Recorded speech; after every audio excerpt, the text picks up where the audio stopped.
சிவபிரகாஷ், அதே போல தற்பொழுது கிளாம்பாக்கத்தில் திறந்து வைக்கப்பட்டிருக்கக்கூடிய பேருந்து நிலையத்தால் மக்கள் எந்த அளவு பயனடைவார்கள், அது குறித்தான விவரங்கள்? வணக்கம்.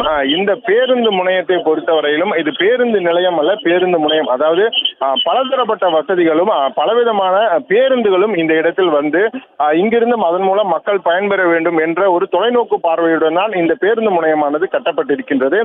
உதாரணத்துக்கு ஆம்னி கோயம்பேட்டை பொறுத்தவரையிலும் அந்த இடத்தில் ஆம்னி பேருந்து நிலையம் தனியாகவும் அதே போல அரசு பேருந்து நிலையம் தனியாகவும் இருக்கும். ஆனால் இந்த இடத்தில் அந்த இரண்டு பேருந்து நிலையங்களும் ஒரே இடத்தில் இருக்கின்றது.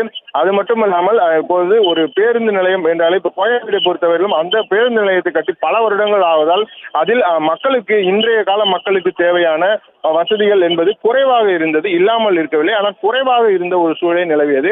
ஆனால் இந்த இடத்தை பொறுத்து தற்போது இங்கு கட்டப்பட்டிருக்கக்கூடிய இந்த கலைஞர் நூற்றாண்டு பேருந்து முனையத்தை பொறுத்தவரையிலும் இங்கு தற்போதைய மக்களுக்கு தேவையான வசதிகள் மற்றும் எதிர்காலத்தில் தேவைப்படக்கூடிய வசதிகள் என அனைத்து விதமான வசதிகளும் இந்த இடத்தில் ஏற்பட்டிருக்கிறது. உதாரணத்திற்கு இப்போது இந்த பேருந்து நிலையங்களுக்கு வரக்கூடிய மக்கள் இந்த இடத்தில் இங்கு வரக்கூடிய மக்கள் முதியோர்கள் வந்தால் அவர்கள் இங்கிருந்து ஏறி செல்வதற்கு தேவையான எஸ்கலேட்டர் அமைக்கப்பட்டிருக்கின்றது.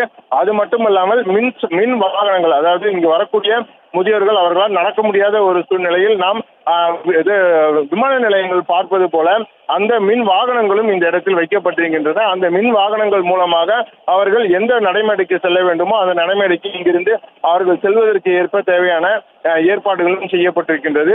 அது மட்டுமல்லாமல் பாலூட்டும் அறை என தாய்மார்களுக்காக தனியாக இந்த இடத்தில் அறையானது கட்டப்பட்டிருக்கின்றது.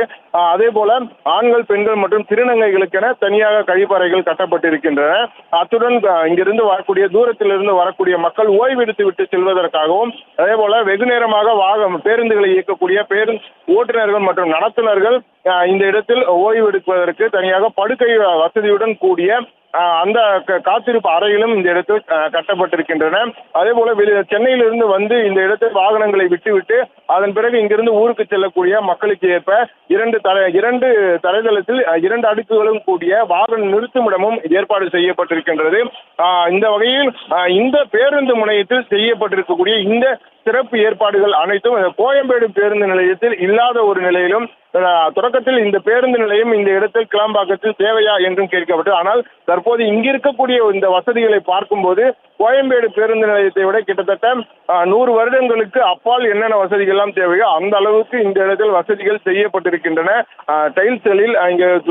டைல்ஸ்கள் மூலம் பதிக்கப்பட்டிருக்கக்கூடிய இங்க இருக்கக்கூடிய தரைகள், அதே போல இங்கு மாற்றுத்திறனாளிகள் செல்வதற்காக அவர்களுக்கென தனியாக வைக்கப்பட்டிருக்கக்கூடிய அதற்கு வழிகளும் இங்கு வைக்கப்பட்டிருக்கின்றது. எனவே இங்கு வரக்கூடிய மாற்றுத்திறனாளிகள் மற்றும் அதே போல இங்கு வரக்கூடிய முதியவர்கள் என அவங்களுக்கு தேவையான இப்படி கிட்டத்தட்ட குழந்தைகள் முதல் முதியோர்கள் வரை அனைத்து வயதினருக்கும் தேவையான அனைத்து வசதிகளும் இந்த இடத்தில் ஏற்படுத்தப்பட்டு இதன் மூலம் மக்கள் பயன்பெற வேண்டும் என்பதற்காகவும் இந்த இடத்தில் இப்படித்தான் இந்த கலைஞர் நூற்றாண்டு பேருந்து முனையமானது இந்த இடத்தில் கட்டப்பட்டிருக்கின்றது. செய்திகளை உடனுக்குடனும் துல்லியமாகவும் தெரிந்து கொள்ள சப்ஸ்கிரைப் பண்ணுங்க.